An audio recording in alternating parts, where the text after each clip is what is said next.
In this lesson, we're going to talk about general ironing procedures and safety procedures when using an iron. Now, in school, our irons are left in a spot where they won't get knocked over and no one will get hurt with them when someone is not using them.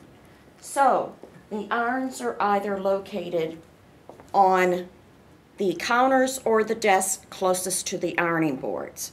When you're ready to iron, you would pick up the iron from the counter with the handle and the cord.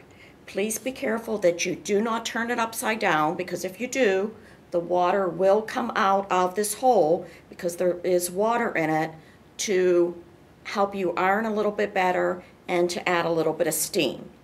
Once you get over to the ironing board that you are using, you are going to put the iron upright on the ironing board. You're going to plug it in to the closest outlet. Be careful that you do not lean on the ironing board because they are not super steady. They're made with legs somewhat like a tripod. So be careful, do not lean on it. And the plug is a polarized plug, so one end is bigger, so be careful when you do put it into the outlet.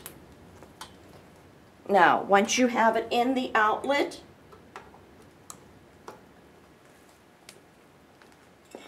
you're going to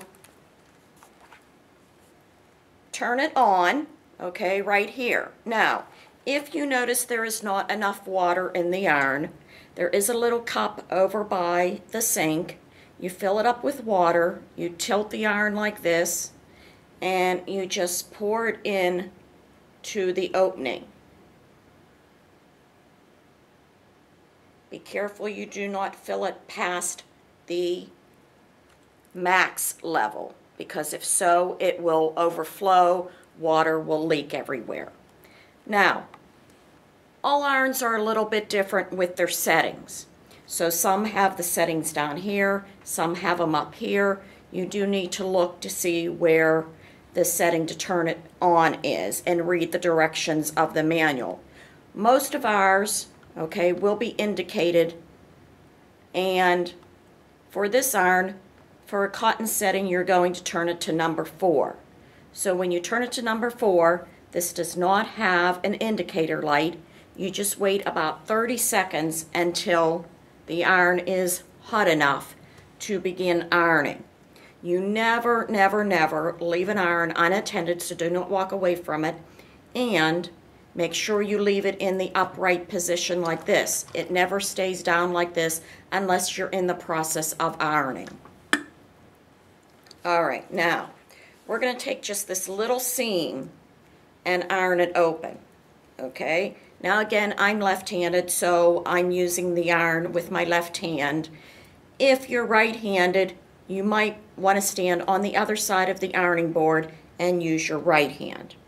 So we're going to take the iron and just run it across it like that. That's all there is to it. It does not take a long time. It does not take a long process. So everyone should get done fairly quickly, whatever they are ironing. Now, when you are finished, you're going to turn this dial back to 0, so counterclockwise to 0, unplug it, and put it back in the location where you got it. If there is someone behind you that is ready to use the iron, then they can step right in and use it, and then they would be in charge of putting it back.